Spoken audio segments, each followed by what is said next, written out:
आजकल की राजनीति को क्या बताया जाए। एकदम से वसीम बरेलवी साहब की गज़ल को फॉलो करती दिखती है। उन्होंने लिखा है, उसी को जीने का हक है, उसी को जीने का हक है जो इस ज़माने में इधर का लगता रहे और उधर का हो जाए। आप कहेंगे कि क्या बात कर रहे हैं, ये तो नैतिकता को ताक पर रखने वाली बात है। इसी को बताएंगे हम थोड़ा विस्तार से। नमस्कार, मैं मनीष राज, मेरे साथ आप सुन रहे हैं समसामयिक चर्चाओं का विशेष पॉडकास्ट सुनो भाई साधो। इस खास कार्यक्रम में आप सभी का स्वागत है। साधो, अब देखिए ना, ममता बनर्जी जी भविष्य के पीएम पद की संभावनाओं को देखते हुए दिल्ली पहुंची थी। ममता जी के दिल्ली से लौटने के बाद राहुल जी एक्टिव हो गए कि भाई हम तो पीएम की रेस में पहले से ही हैं। दोनों ने ही विपक्षी दलों को एकजुट करने की कोशिश की, न्योता दिया, सब पहुँचे भी। लेकिन साधो, हमारी नज़र में एक बात खटक गई, बताऊं? वो यह कि तमाम मान मनुहार के बाद भी बहुजन समाज पार्टी यानी बसपा और आम आदमी पार्टी इस गुटबंदी से बाहर रही। सत्ता पक्ष के खिलाफ एकजुट होने की बातें किताबी ही रह गई। लगता है काका हाथरसी ठीक ही कह गए हैं। सत्य और सिद्धांत में क्या रखा है तात, सत्य और सिद्धांत में क्या रखा है तात, उधर लुढ़क जाओ जिधर देखो भरी परात, देखो भरी परात, अर्थ में रखो निष्ठा, कर्तव्यों से ऊंचे हैं पद और प्रतिष्ठा। सही बात है। दरअसल साल 2018 में कर्नाटक में जेडीएस कांग्रेस गठबंधन की सरकार के शपथ समारोह में शामिल होने के बाद से बसपा प्रमुख मायावती जी विपक्षी एकजुटता के किसी भी मंच पर नजर नहीं आई हैं। फिर चाहे कांग्रेस की तरफ से विपक्षी एकता की कवायद हुई हो या फिर किसी अन्य क्षेत्रीय दल ने ऐसी पहल की हो। सीएए और एनआरसी के मुद्दे पर भी कांग्रेस ने विपक्षी दलों के साथ बैठक की थी, जिसमें बसपा ने शामिल होने से मना कर दिया था।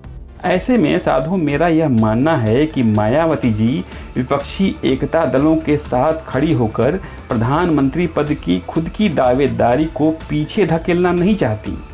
वे देश की पहली दलित प्रधानमंत्री और दूसरी महिला प्रधानमंत्री के सपने को भरपूर हवा देना चाहती हैं। लेकिन उससे पहले वो यूपी में अपने खोए हुए सियासी जनाधार को वापस पाने की कवायद में हैं। इसलिए यूपी से लेकर पंजाब तक उन्होंने सियासी बिसात बिछा रखी है। मायावती जी ने एकला चलो की नीति अपना रखी है। हम सभी जानते हैं कि दिल्ली की सत्ता का रास्ता वाया यूपी होकर ही जाता है। अगले साल फरवरी में यूपी, पंजाब, उत्तराखंड सहित 5 राज्यों में विधानसभा चुनाव होने हैं। ऐसे में मायावती इन दिनों उत्तर प्रदेश की चुनाव की तैयारियों में जुटी हुई हैं और लखनऊ में डेरा जमा रखा है। मायावती ने साफ कर दिया है कि यूपी में किसी भी दल के साथ वो गठबंधन कर चुनावी मैदान में नहीं उतरेंगी, बल्कि अपने दम और खम पर चुनाव लड़ेंगी। उनकी पार्टी ने ब्राह्मण सम्मेलन के जरिए चुनावी बिगुल भी फूंक दिया है।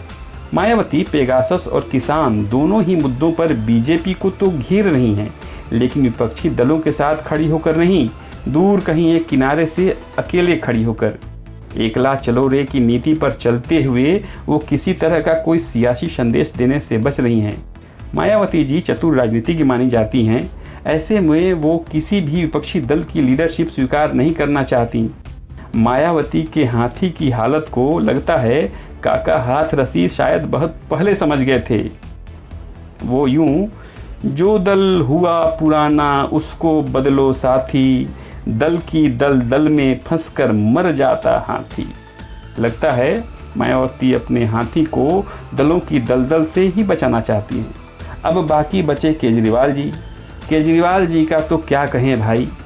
आंदोलन के जरिए सत्ता की मलाई पाई, अब केंद्र पर हैं नजरें जमाई। आजकल आम आदमी पार्टी पंजाब से लेकर गुजरात तक, गोवा से लेकर उत्तर प्रदेश तक में चुनावी ताल ठोक रही है, लेकिन विपक्षी एकजुटता के परचम तले आने से भी बच रही है। ऐसे में कयास तो यह भी लग रहे हैं कि ये दोनों पार्टियां बीजेपी की बी टीम हैं, जो विपक्षी एकता गुट से छिटकी रहती हैं। तो हुई ना बात सही। ऐसे दलों की राजनीति ऐसी समझदारी की है कि वे इधर की लगती रहें और उधर की हो जाएं।